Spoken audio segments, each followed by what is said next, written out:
En 2011, la population mondiale atteint 7 milliards de personnes, dont 4 milliards sont asiatiques. Parmi les asiatiques, il y a 0,2 milliards qui viennent du Moyen-Orient, 1,2 de l'Inde, 1,3 de la Chine et 1,3 de l'Asie-Pacifique. Mais les Asiatiques ne vivent pas que sur leur territoire. Ils sont un peu partout dans le monde, notamment les Chinois. Grâce à l'apparence physique, on peut facilement reconnaître un Indien ou un Arabe parmi les Chinois, mais pour les gens, les Vietnamiens et les Chinois sont pareils. Ils sont petits, avec des yeux privés. Ils mangent du riz avec des baguettes pendant toute l'année. Ils sont des génies en mathématiques et travaillent comme des fous. Donc, comment on peut reconnaître un Vietnamien parmi les Chinois? D'abord, il faut savoir la position géographique du Vietnam dans le monde. Ici, c'est la Chine, et voici le Vietnam. Comme c'est le pays voisin, et dans le passé, le Vietnam était envahi par les Chinois pendant un millénaire, le fait que nos cultures sont similaires est inévitable. Par contre, le Vietnam se situe en Indochine. Il est devenu le centre culturel de l'Asie dans le passé, et notre culture était le mixte entre la culture indienne et celle de la Chine.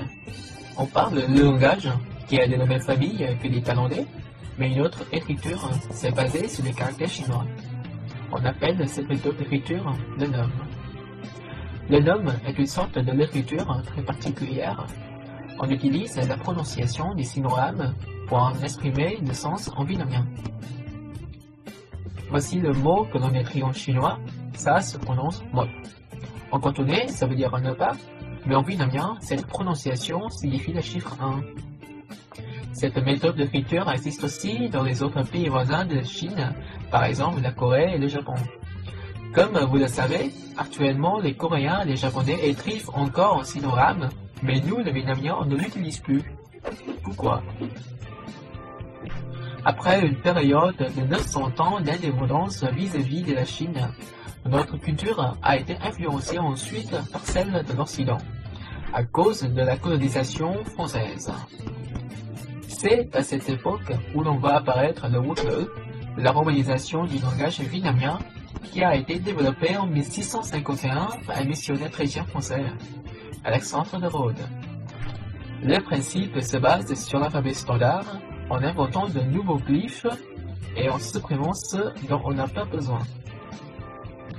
Avec cette méthode, l'alphabet vietnamien contient 29 lettres avec 17 consonnes et 12 voyelles et 8 viragles.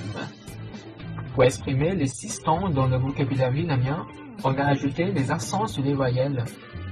L'accent aigu pour le ton haut, le tin pour le ton haut mélodique, le rien pour le ton neutre, le crochet en chef pour le ton bas mélodique, l'accent grave pour le ton bas descendant et le point souscrit pour le ton parlotant. On reprend l'exemple précédent. Ceci est le chiffre 1 écrit en homme, ça se prononce mo. En utilisant le Woke, on écrit ce qu'on entend, le M, le O, le T et le point souscrit pour avoir le ton. Mais pendant cette époque, le Woke n'était qu'un moyen de la mission chrétienne de la colonisation. La plupart des gens étaient analphabètes ou connaissaient très peu de noms. Après la révolution d'août en 1945, le Vietnam moderne est né. Grâce à sa simplicité, le Woke est tenu comme l'écriture principale de l'État. Il est utilisé dans l'éducation, dans l'inspiration et dans la communication. Cette fois, la culture vietnamienne a encore pratiqué le mixage. On a des coutumes traditionnelles comme les Chinois, on parle à la manière des Thaïlandais et on écrit en latin que les Occidentaux.